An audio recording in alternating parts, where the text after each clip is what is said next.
one thing straight. In today's world, everyone is busy. There are never ending tasks, so many emails, Zoom calls, and in the middle of all of this craziness, there are so many personal trainers that ask their clients to cut calories. And these calories might be coming from a bunch of salad that they're eating, or worse off, jump on a treadmill and run another mile. The reason why most people don't reach their health and fitness goals, even after hiring a few personal trainers, is because people aren't looking at the holistic side of health and real life situations and incorporating it in their health programs. And you know how far I can go to look for true answers in health and wellness. Well, this time I had to go to another continent and I reached out to someone in New Zealand. My guest on the show today works with peak performers and guides them in his holistic health approach, where his goal is just not to improve the aesthetics, but their health as well. He has worked with leading experts in exercise science, nutrition, biochemistry, coaching, people like Brian Walsh, the Polican Group, and so many more. I got him on the show today because his goals is very similar to what we have on Shift with CJ. My guest on the show today wants to help busy professionals on their pursuit of growth and improvement and make sure they don't leave their body and energy behind. Olly Wood, welcome to the show. Cheers, CJ. That was a great intro. Glad to be on. Thank you. I'm glad to have you on the show today. So, Ollie, everyone's got a backstory. Tell me yours. How did you get into this whole fitness, health, nutrition, biochemistry realm? Yeah, for me, it was very much stepping stone to stone. And I think as you brought up in today's intro is really getting an idea of too many specialists are looking at one narrow field of optimizing exercise, right? We're optimizing one small component of the bigger picture. And for me, it was very much me tripping along those steps to find out how I was going to build that bigger component of health. And when we start to see that body is inextricably linked from mind, from stress, from sleep, we need to ultimately find out what's going to be that lever for you. So for me, I started off as a personal trainer in a gym. I dove really, really deep into the exercise space, and I was very much optimizing movement no matter who walked in the door, right? But as we started to work with higher and higher level clients, and we were starting to see a lot of corporate execs and CEOs coming in that were walking through the door with just that much stress, that much inflammation, that it didn't matter how perfect that progression was. There was a certain amount of other components that we weren't addressing, right? And it didn't matter how hard they trained. In some ways, it was actually detrimental to their progress because we weren't taking in the bigger picture. So knowing I was spending so much time diving into exercise and knowing that it wasn't working, it really allowed me to go into a whole nother realm of understanding nutrition, right? Starting with 100% training and then diving in doing 80% training, 20% nutrition, then starting to talk about lifestyle design and it taking over more and more of the workout or the session together, and really knowing what was going to help my clients move forward the most just allowed me to uncover that the more you learn, the more you really don't know, right? You really start to understand how big that field gets, and just working with amazing experts in those fields to understand how I could really bring that together. Now, as we moved into the online space, obviously we were starting to really look at the full picture rather than just 1 hour a day. Being in the gym. So taking the time to work with experts and bring people into my world, because I couldn't know everything, right? We were looking into gut health, we were looking into blood work, we were looking into sleep, breathing, whatever it needed to be addressed for that individual to really make sure there was an energy and recovery base. It really allowed us to look at that bigger component of health, because it wasn't just going to be optimizing training. The people we work with, if you're busy, you're in that space of projects, deadlines, and family. We need to be addressing the bigger picture so you actually get the results out of the effort you're putting in. Amazing, man. Love that. And with that sort of knowledge and experience, you could have gone to so many areas. You could have gone to professional sports teams, celebrity, or even like the average Joe. Why did you specifically decide to go for busy professional? Is it because those are the ones who you were exposed to first that were coming in with so much stress? Or was there some other reason behind it?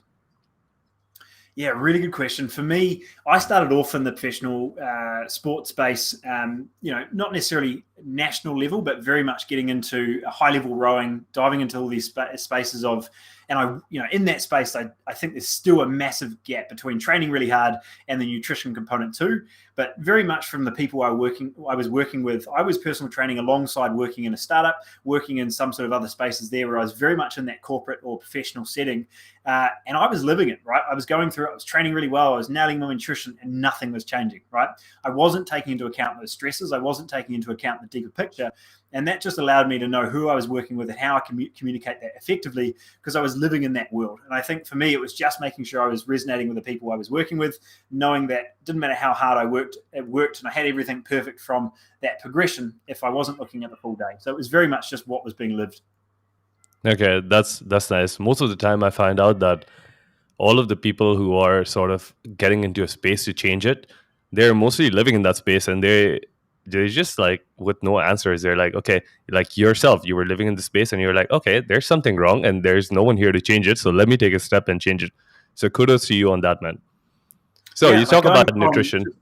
Yeah, go on. Sorry. Yeah, just going from that space of personal training, you're optimizing every part of your day. Your training goes great. You can eat in between clients because you've set up your day the way you want it, right? But when you start going into a startup space or into a corporate space, and now you've got all of these other aspects to take into account, your body doesn't respond like you're in uni or when you're at high school, right? Mm-hmm. Taking the time to make those changes, you realize there's a lot more at play, right? So I think there's a lot of personal trainers that are hammering on about training harder when they're not taking into account that bigger picture. And that's how we started today's call. I think hopefully today's conversation just allows us to look at those other components you can take into account. So you speak about nutrition, and exercise. So if I'm a person of Indian origin living in Dubai and talking to a person in New Zealand, what's the best diet for me? Do you get questions like that a lot? So what's your take on like diets and like, is it more, what's, I want to get your idea around like, how do you look at nutrition as a whole? Yeah. So I think a big part of nutrition is most people know what good food looks like and what bad food looks like initially, right? And then that goal starts to get really, really blurred when we start to bring in health ticks and this food's got more folate or fiber in it. And the marketing space for that have really catched on as this being a healthy food. And now we've got diet sodas and we've got gluten-free foods and what's really healthy, because we're getting really blurred from what real food is. And I think ultimately using that as a platform, as a base, I need to learn from you to really optimize what that looks like from a fueled day and making sure that we've got that structure in place. But most people just need to come back to the reality of what real food looks like, right? Do we have a whole food base? What do we feel like on those foods? If we're noticing that we're bloated, tired, gassy, puffy in the face, we're not sleeping well, our breathing's off, what are the foods that we can identify and ultimately make an adjustment in what we eat on a day-to-day basis? So we're starting with quality over just going straight to quantity, right? And when you talked about calories, we're looking at kilojoules seems to be massive over in Australia now, is taking the time to get away from this energy counting, because we know our salad is different to our cake. We know it makes us feel different. But if we can try integrate both of those into our day so we can still enjoy the food we eat, but ultimately we're bringing it back to the foods that make us feel best, it's really a shift from starve to fuel, right? And if we can fuel change, we're in a position that we feel sharper, we feel better, we feel more energetic.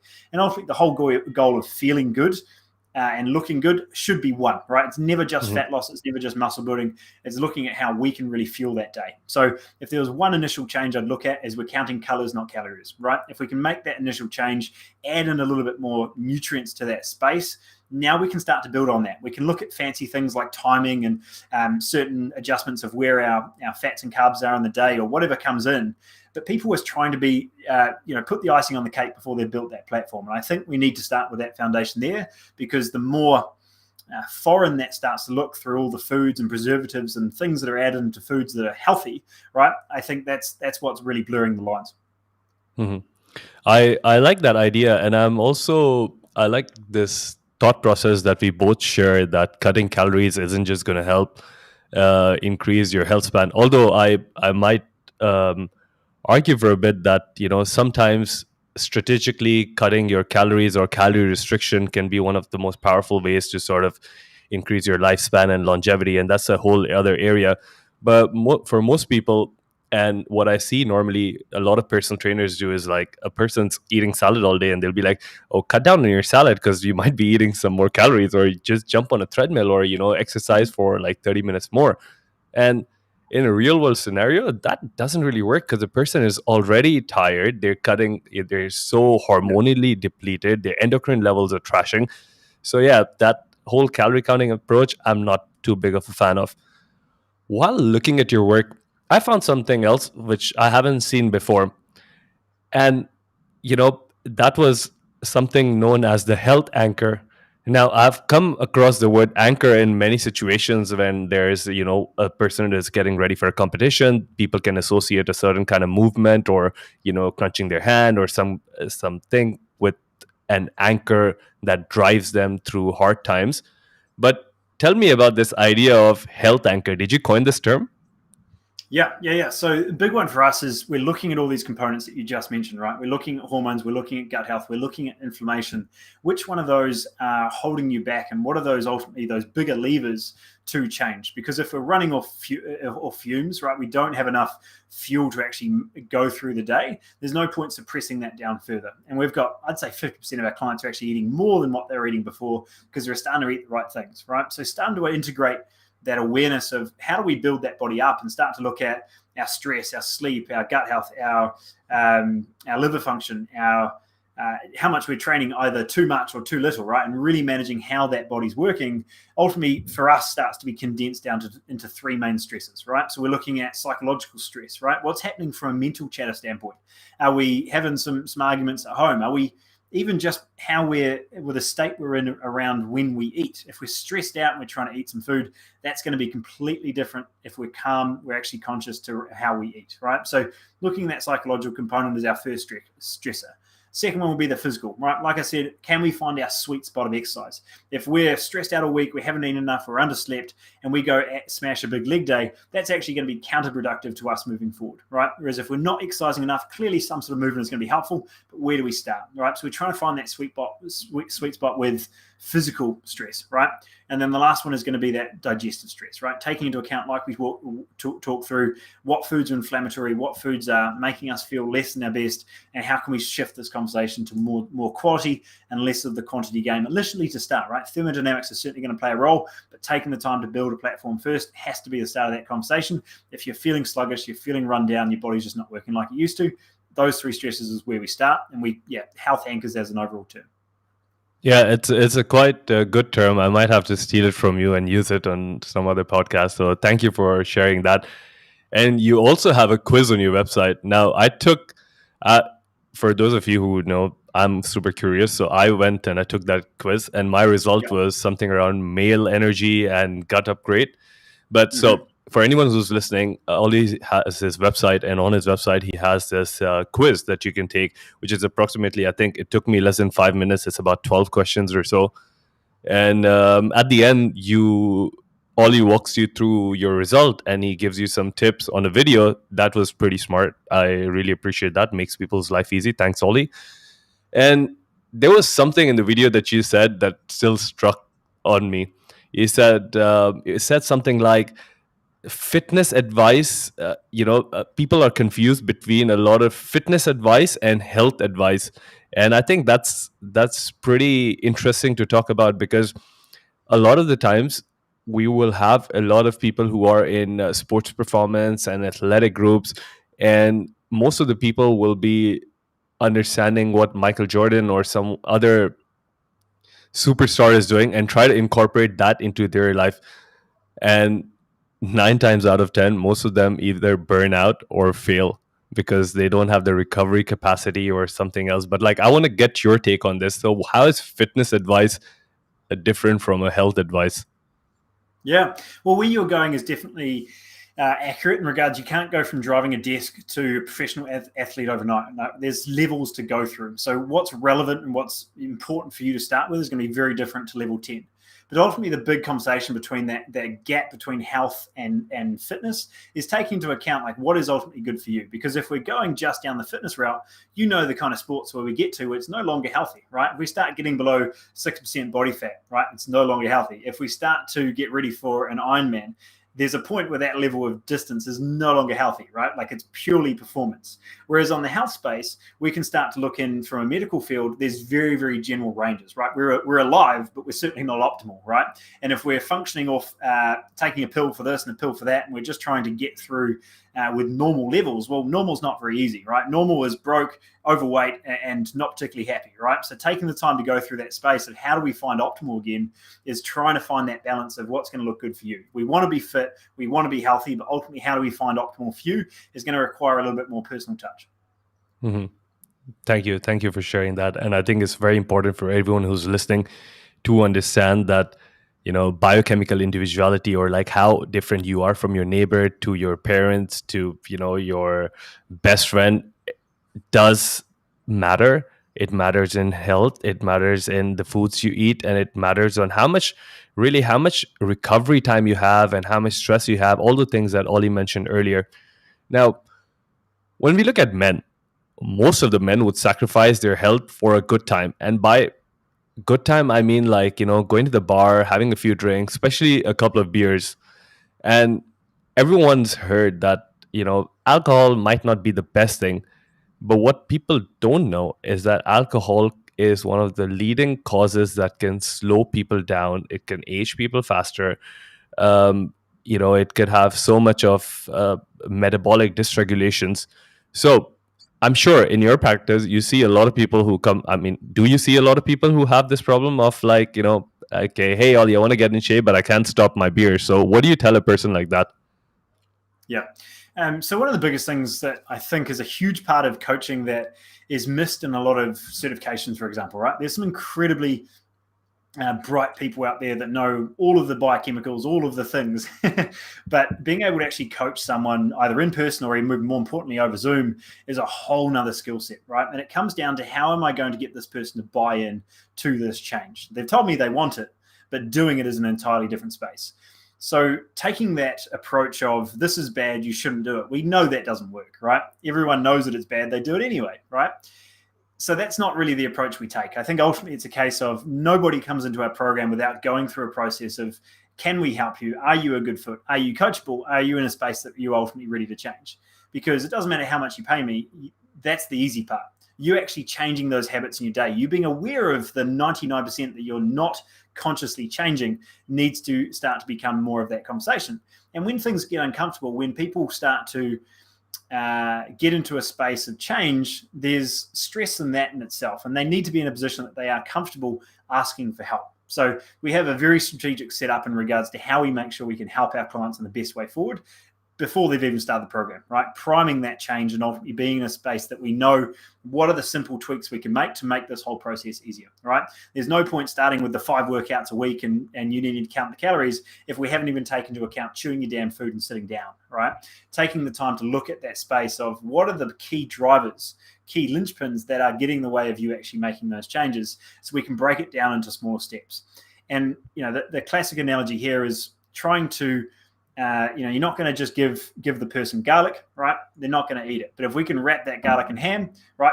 This is the dog analogy, by the way. Taking the time, you're not going to just give the garlic to the dog. You want to make sure you're wrapping it in the ham and you're giving it something they're actually going to eat. And it's the same as humans, right? There's all these things that we say we want, but what we need is ultimately going to be very different sometimes.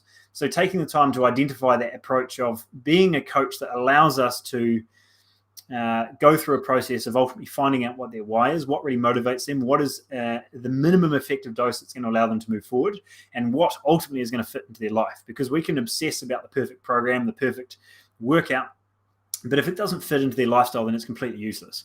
So I think that's the bigger part of the conversation is how do we look at this in regards to integrating it into your life? Because I can't give you a 25th hour of the day, but I can help you prioritize. I can help you block out time in your day like you do meetings, work, and whatever else is important in your day. Because if you're not putting them on the same scale, that ultimately is the biggest conversation we need to have. Because it doesn't matter if you're a real estate agent, you're a CEO, or whatever in between. You all think you're really important. You all think you're really busy. But ultimately, there's someone out there busier that's they've got a stronger skill set, which allows them to fit them back in their day. And you can be as busy as you like. You can tell me all the stories around why you can't fit you in. But ultimately, it really comes down to how we're going to prioritize your health. And that sounds really, really simple. But ultimately, and we need to start with a value and self-love of you putting you back in your day, as well as you thinking your work is important.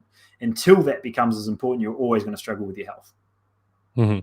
But do you have any like techniques or hacks or some boots on the street, like some practical things that you might want to tell like someone who's an not maybe not an alcoholic, but like someone who goes to the bar quite a lot, maybe some tips like that? So directly on alcohol, the biggest thing is, Yeah. what are we really doing that for? Because social connection we know is important. Like, do not remove that, right? If you're the Mhm. guy eating your chicken and broccoli in the corner and isolating yourself, good luck trying to keep your health on track, right? But taking the time to integrate health into your day in ways that aren't sabotaging towards your bigger social connection and what you enjoy in life, that's going to be a conversation that we need to have around those small tweaks we need to make, because there's a big difference between having a beer with friends and having a box. Mhm. Right? Taking the time to know where your threshold is, what your non-negotiable is, to make sure that this is our threshold, right? So whether it's why I went down the tangent of how do we fit you back in your day, it's just as important if we're looking at your morning routine and what are ultimately the one or two steps that set up your day in the morning, or is it ultimately the non-negotiable as to how far do we go where we know that we're still waking up tomorrow fresh, and where's the point where we know we're waking up sluggish? And knowing that is two different things. But finding, a lot of the clients, I think, in that space of they're professionals, they're working in a corporate environment, they're running their own business, they tend to be really all or nothing around their health, right? And if they use that same approach in business, they wouldn't get very far. So taking the time to align the two skills together, I think really is a case of looking at this quality over quantity, finding what are the initial levers that they need to integrate, because you can't do it all at once, right? You need to Mhm. learn the skill of this thing before you can learn the skill of this. And it's just breaking it down into what's going to fit into your day. If you're having 2 bottles of wine every single night for the week, then I'm not going to go, let's just cut it out entirely, unless, that's kind of you. But that in itself comes with its own stress, is kind of what I'm trying to say. All right. So there needs to be a replacement of that comfort in some form, whether it's video games, whether it's the alcohol, whatever it is. There's a way that you currently unwind, or there's a way that you currently get energized in the morning. Now, we could look at coffee, we could look at alcohol, we look at over-exercising, we could look at overworking. But all of these are ways that we cope through our day, and we ultimately need to look at the space of what are the replacements that can be more productive to our day, right? So if it's just we're moving from a beer to a red wine, or we're moving from our third coffee to a quick walk around the block, whatever it is, to just focus on the habit or the comfort that we're seeking, rather than necessarily the external means to which we do it short, in that short space. It needs to be taken one step at a time rather than everything together, if that makes sense. Yeah, that does make sense. And you touched on something really interesting there, is that if you have to replace your habits, then you have to replace it with something else that kind of like either gives you energy or puts you into that same zone. So I like that. I like that because it's very practical. Like you mentioned about the coffee part, if coffee just gives you Mm. energy, just take a walk or maybe take a cold shower or Yeah. do something else that's energizing. And if beer is a problem, look at something which is like probably less harmful, maybe a red wine with all of those antioxidants, and then over time you sort of like replace that. Brilliant. Now, the other half of the overachievers that I've always dealt with would trade off their sleep for just a project or some other work. Now, talk to us about sleep. Why is it important? And do you have any personal hacks like that you would tell your clients around to get better sleep or in preparation for sleep? Yeah, but there's two conversations to be had here, because one, it's in the short term. What's the priority, right? As we talked about before, are we in the middle of a 6-week plan that needs to get done by this date, and we're two men short? Well, maybe you're prioritizing your work over your sleep, right? But you need to be very clear that that's a 6-week thing. That's not a forever thing, right? Because telling me that you can function on 5 or 6 hours of sleep, you're only kidding yourself, right? Taking that time to really build that up, it will eventually catch up to you. And we work with those clients a lot. So taking the time to make that change is really looking at ultimately those priority blocks in your year will change, right? Will it be family? Will it be work? Will it be your health? And which one is ultimately going to be your highest driver? But you need to be clear on what that is and in what time frame, because what we tend to see is, oh yeah, we're waiting to hire this next person. Oh yeah, it's just this one project, and we talk to them 6 months later, and it's still the exact same. So you just need to be very, very clear on those priority shifts, and ultimately making sure that you are being a priority at some point in your year, because things start to get pretty rough pretty quick, and taking the time to build that back up will take longer. A quote we use all the time is, if you don't make time for your wellness, you'll be making time for your illness. And those are those exact people in a project space that it just merges project to project and they never fit them back into your day. That's not going to happen with 6 months of hard yakka and then a 1 week holiday. It needs to be an integration back into your everyday life, not just when you're in Vanuatu. All right. So taking that space, or the Maldives, whatever's closest to you. But with that, so that has to be the first part of the equation, right? How are we fitting us back in the day? Because we can't sleep harder. We can do all these fancy things, but ultimately sleep is a lovely balancing act, because it's not necessarily something that you can do a ton to get deep quality natural sleep if you're not taking into account prioritizing you first.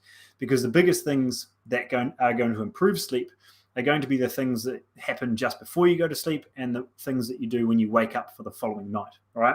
So the first thing I'm looking at there is a light exposure, right? Are we getting natural lights in the morning? Are we waking up through natural means? Are we getting some sort of vibrant sun, blue light in the morning to wake up? And are we aware of those same factors at night that are keeping us awake through our artificial lights, right? 90% of the day for most of us is spent under artificial lights, right? Both of us will get our fancy lights shining at us, and we're telling our brain to stay awake, right? And that's where everyone's in this constant tired but wired feeling. Their brain's still going 1 million miles an hour, but their body's fatigued and they don't stop. So taking the time to unwind and keep that space away from dinner to bedtime is going to be a really, really crucial part of that day. So just getting an idea of, like we talked about with alcohol, what are the replacements we can make? Because if it is the wine, if it is the TV, if it's whatever that's unhelpful to our productivity the next day, unhelpful to our quality of sleep, we need to get an idea of what are some simple adjustments we can make. If it's trying to relax at the end of a big day, you blobbing out in front of the couch is wasting 2 hours of time. You get back up, you're just as stressed, just as tired, and now you drag yourself to bed. If you took even one of those hours of that time to write down a couple of your things, have a brain dump for the next day. What are the things I need to get out of my head for the following day? Can I do a quick stretch or a little bit of movement so I'm getting some blood flow, I'm getting some joints through some range? Could I do a meditation? Could I go for a quick walk? Could I simply spend time with the family? Right? I'm always taking the time to look at those simple replacements I can do at the end of the day to make tomorrow better. Mm-hmm. Amazing. That's good. And also, I completely agree with whatever you said. Light can be one of the most underlooked factors when it comes to health and wellness, and especially around sleep, because most of the people, at least in my part of the world, are around that latter part that you mentioned. They're always sitting in front of the couch, they're watching TV, they're going to cinemas, they always have their phones around.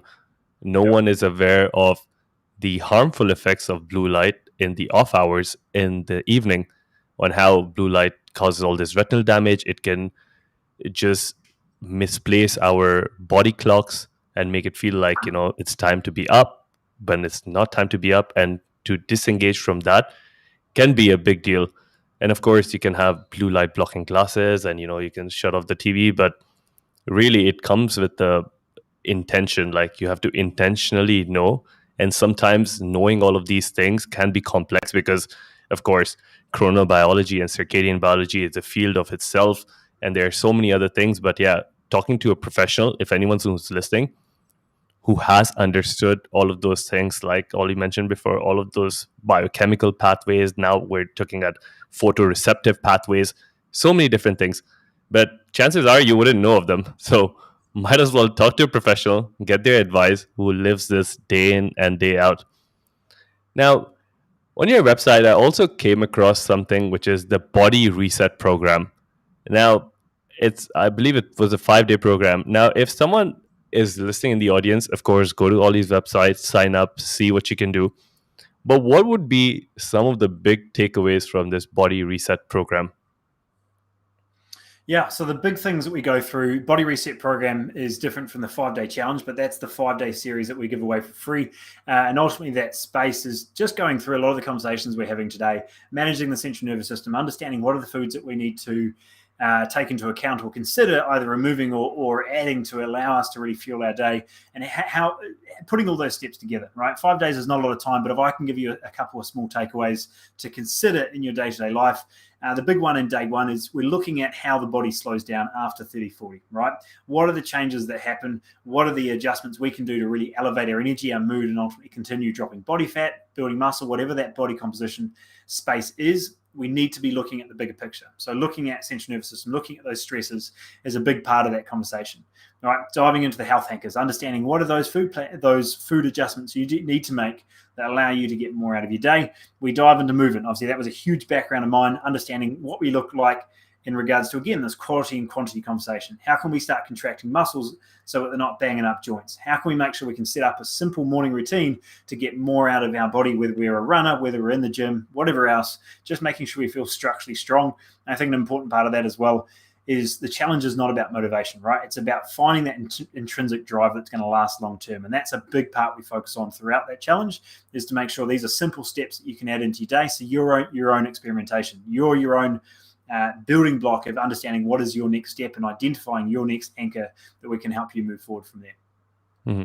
And thank you for putting that for free. So anyone who's listening, go to Ollys' website. I'll link it in the show notes, and you can experience all of that and see what your health anchors are. Now, also, one of the things that you keep coming back to is gut health and hormones. Now, talk to us about why gut health and hormones. If you're living under a rock, you might have not heard this before, but like for those people, we just want to tell them again that why is gut health so important, and why are hormones so important, and why are they the most underlooked things, especially even professionals. So many professionals, when I speak to them, they have no idea about what's going on in their gut, and especially what's going on with their hormones. So clear that out for us. Yeah, for sure. So the gut health is a big part of what we look like, because it's a bigger conversation of what's really going on, right? Gut health is not just what you eat. It's that component of those three stresses and taking into account what is inflammatory to our body. So knowing that our gut is literally our second brain, if not our first, in regards to how we function, how we feel across the day.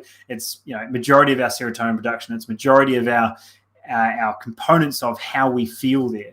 And through what we eat is a big part of that, right? How we feel is literally going to change whether we feel happy or whether we start to feel depressed. If we notice our recovery is not where it needs to be, if we're not absorbing our foods, it's no longer what we eat, it's what we absorb, right? So if we're not taking into account what's happening with our gut, we're no longer getting the nutrients or the value out of the food that we're currently eating.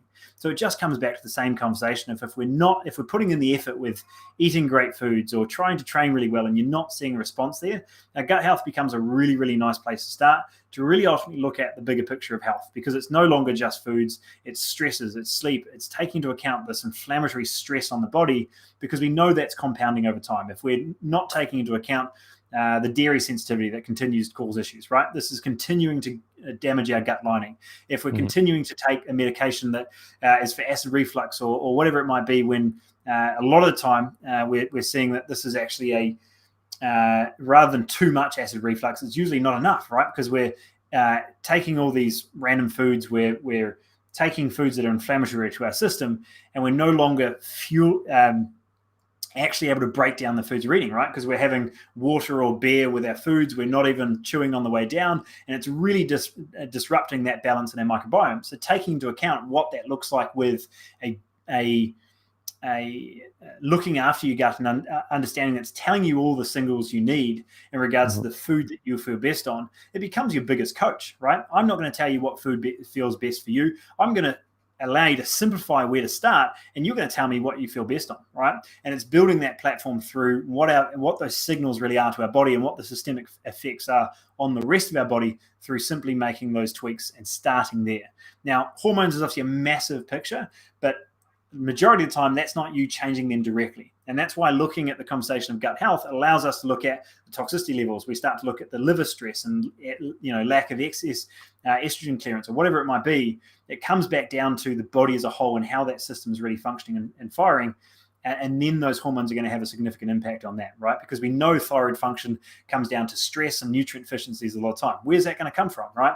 A lack of diversity in foods, a lack of high quality foods really being absorbed by the system. If we're looking at testosterone, estrogen, progesterone, we need to take into account the stresses. We need to take into account the overall function of the gut, because it's going to have a direct impact on how those are worked. If we're stressed out, our body's literally going to produce cortisol instead of sex hormones, right? So taking into account that space of stress is really helpful. But for us, we break that down into 3 categories: what's physical, what's psychological, and what's digestive. So gut's going to be a pretty huge part of that. Yeah, I like what your definition of it, and I also support the same idea that it's a holistic picture at the end of the day. Your nutrition, your sleep, your recovery, your lifestyle, your mindset, your movement, your exercise, all of these things are different pillars. And once you have one pillar missing, yeah, it's not like you're going to come crashing down, but the foundation isn't going to be that strong. And throughout, as you move through life and you move and add more stresses on, and we know that like we mentioned in the beginning of the show, your boss giving you deadlines can be a stressor, getting stuck in traffic can be a stressor, not getting that vacation could be a stressor. You just put on more load and eventually you come crashing down. So when it comes to gut health, when it comes to hormones, when it comes to all of these things, they're all interconnected. And thinking that you might be able to sort of keep one aside and then focus on the others, it doesn't really work that way. It might be better than not focusing on anything at all. But at the end of the day, if you want to function optimally, if you want to be the best version of yourself, then you need to take into consideration all of these things. Now, Yeah, taking into account that better version of yourself is definitely the one we're looking at, because for a lot of people, they're like, yeah, I haven't crashed. I'm still functioning. It's all good. And I think a lot of people are kidding themselves with that statement, because it's showing up as your best that's missing, right? You think you're functioning as an 8 out of 10, but really you're at a 3. And until you make those changes, until you really find out what that platform and all the stresses that are getting in the way of how you function, you don't realize you're a 3, right? So if you're listening to this and you're kind of feeling like you're getting to a space where, no, yeah, I haven't crashed yet, I'm kind of functioning on 5 hours, I'm getting it done anyway, but that sounds helpful. Take a time to tune in, because this big conversation is around all of those that stimulus through the day. Like you were saying, CJ, with the movies, the cinemas, the phones, all of the stimulus that we have in our day are completely numbing us to what those true signals are through the day. And if we can take the time to tune back into those simple spaces, we can start to really ultimately bring back that level of function of performance that we've had missing. And it's not through the new pill, it's not through the sixth coffee, it's through you tuning back into how you function and how you're setting up your day properly. yeah, it's like when some of the people who are injured when they're really young and they have some kind of like a pain or numbness, you don't realize, you sort of feel like life is that way only when you get treated and like the pain goes away and you're like, oh man, I didn't know I could feel so better. And that's Yep. exactly what everyone's feeling right now. So you looked at all of these things, Ollie, and you came up with the Meta project. Now tell us, what is the Meta project exactly? Yeah, for me, it's a combination of all the stuff we've been talking about, and ultimately building it into a structure and a system that allows us to ultimately build your body back up. Identify your health anchors, understand you at a much deeper level. We're looking at symptom level quizzes, understanding what's coming through there. We're looking at our blood work and understanding what's correlating, and to really build up a platform of what's going on with you.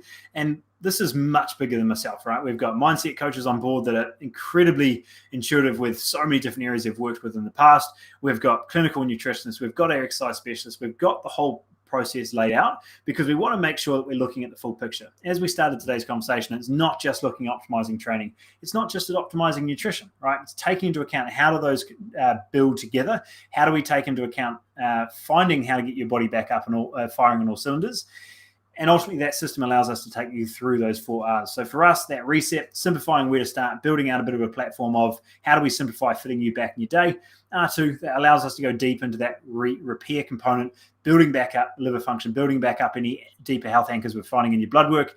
Then we can start to really dive into that gut health protocol now that we have a platform, and really go from there.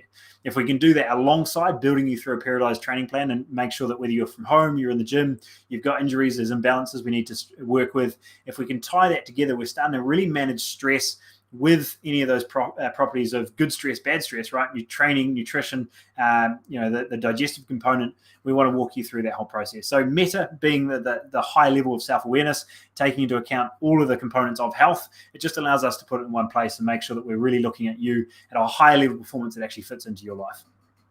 That's brilliant. I love the fact that you have all of these other people on board who are specialized in all of these different aspects. So, a person can come in and they don't have to, go to some other person like a clinical nutritionist or a dietitian or someone else like a personal trainer. You have everything available under one roof.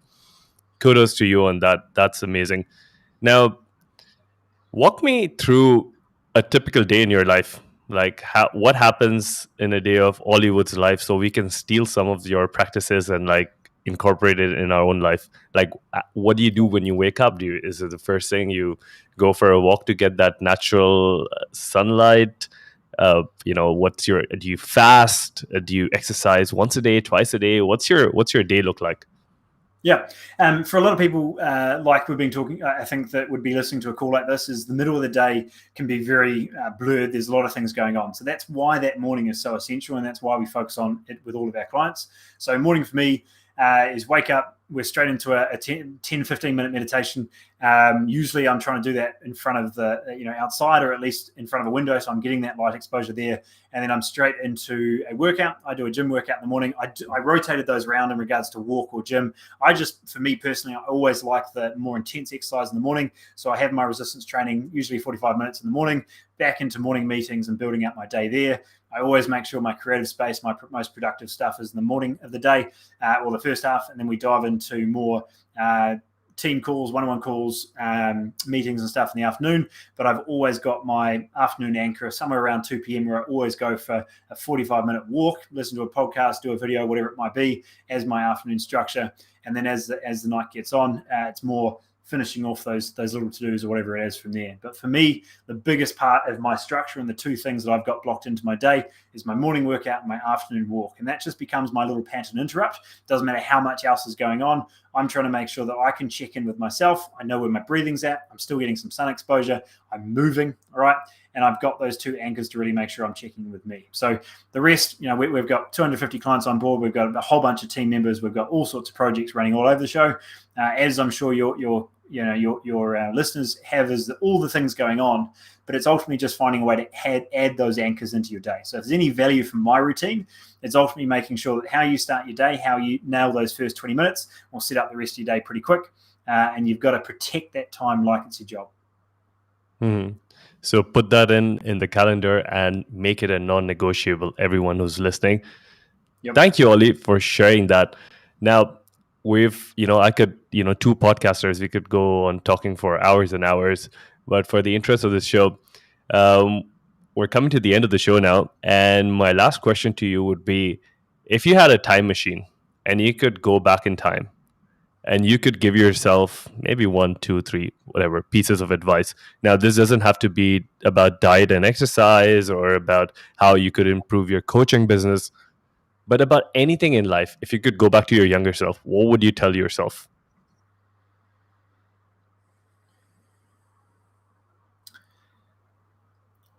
I think for me, what I've done is taking the time to make sure I know I don't know everything, and that's completely okay. So for me, I've invested heavily into the coaches the whole way along the way, because I knew that I didn't have that silver bullet. I didn't have that ability to go back in time. So I think for me, potentially asking for help earlier, or not stressing out about an investment I needed to make in myself, because what I make those decisions in seconds now, because I know that my biggest value in my life is my ability to build my internal skill sets, and I don't think I did it quick enough. I've spent hundreds of thousands at this point on coaches in health and fitness and nutrition and business, whatever it might be. And I think that's only increased over time as I've seen more and more value come through, not necessarily the tangibles of today, but ultimately how my thought process changes over time. And I think I could have done that earlier. There was a lot of things that have accelerated through my life through coaching. And I think ultimately my ability to learn those things quicker, I wouldn't have known them without going through them, but it certainly didn't have to be my own mistakes. And going through that process of learning from people and finding the right people was a really big part that I think I simply should have done earlier. Mhm. Thank you for sharing that, Ollie. And this would be probably one of the things I would tell myself as well, that I always thought I could figure it out by myself. I could, take the time, and why do I have to hire someone or pay someone? But at the end of the day, when you're stuck or when you're confused or when you think you know it all, raising your hand, and you would be, anyone who's listening to the show, you would be surprised on how many people would, because most of the times when I speak to people, they're like, oh, that person is not going to help me, and I won't have any help, and I have to do it by myself. But you'd be surprised, once you raise your hand, how many people turn up in your community. It doesn't even have to be a professional, just in your community, how many people would turn up to sort of like come in and help you because they haven't had the help when they started. So that's a brilliant thing. Anyone who's listening, if you're confused, if you're stressed out, whatever, raise your hand. Someone's going to be there. They're going to help you out. And, that's how we nourish as a community. Now, I think it comes uh, down to your own personality as well, CJ. Just one thing, sorry, yeah, there, was to make sure that we're looking at the difference between good and great, right? And I think most people were happy with good, right? And if that's you, then cool. But like I was never happy with good. So for us to go from good to great is a pretty massive pattern interrupt, because like we are talking about with day-to-day health and performance, there's a big gap between what that goal is. And if you ultimately want to get more out of your body, you want to go from your 5 out of 10, you actually want to break through to a 7, 8, 9, or even start tickling on the 10, is we need to make sure that we're looking at things that not everybody's doing in your community. And we know the 5 people around us, but if you want to be in the bigger rooms, you need to paid play, and you need to be in that space that allows you to challenge those beliefs. I've had 5 or 6 times over the last 2 years where I've put myself into a room that I felt very uncomfortable with, and I got very, very good at something very, very quick because of it. And I think if you're looking at something as a good decision because it feels good, that might not be always the right reason. If it feels uncomfortable and it forces you to grow, that's where your ability to step up is. And I think that's a big part of that investing in you. It doesn't always have to be monetary, but it does certainly need to be through energy, whether that be through time or money. And I think it's just a case of creating that space to ask yourself, what do you really want? Are you happy to stick in your comforts? Are you happy to really step things up and get more out of every day? very well said. Yeah, a lot of part of getting better at something is like the initial discomfort. So completely agree on that. Now, if someone wants to get in touch with you, they want to find you, what's the best way to do that? Where do you reply the fastest? Is it your Instagram? Is it your website? Tell us, how do people find Yeah, you? if you want to talk to me directly, Instagram's probably going to be quickest place. We post up a fair amount on there, and I spend far too much time putting posts up. And then the other part, just in regards to getting some value from us, understanding a little bit more. As CJ mentioned, we spent a fair amount of time on the Health Anchors quiz and the 5-day challenge to make sure we're really just giving you as much insight for free as you can to implement into your own day. And if you want to dive a little deeper, I'm more than happy to have that conversation. Hopefully today was valuable for you too.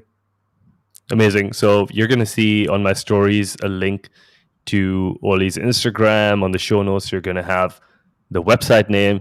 And Ollie, I am grateful for you to being on this show. I had a good time talking to you.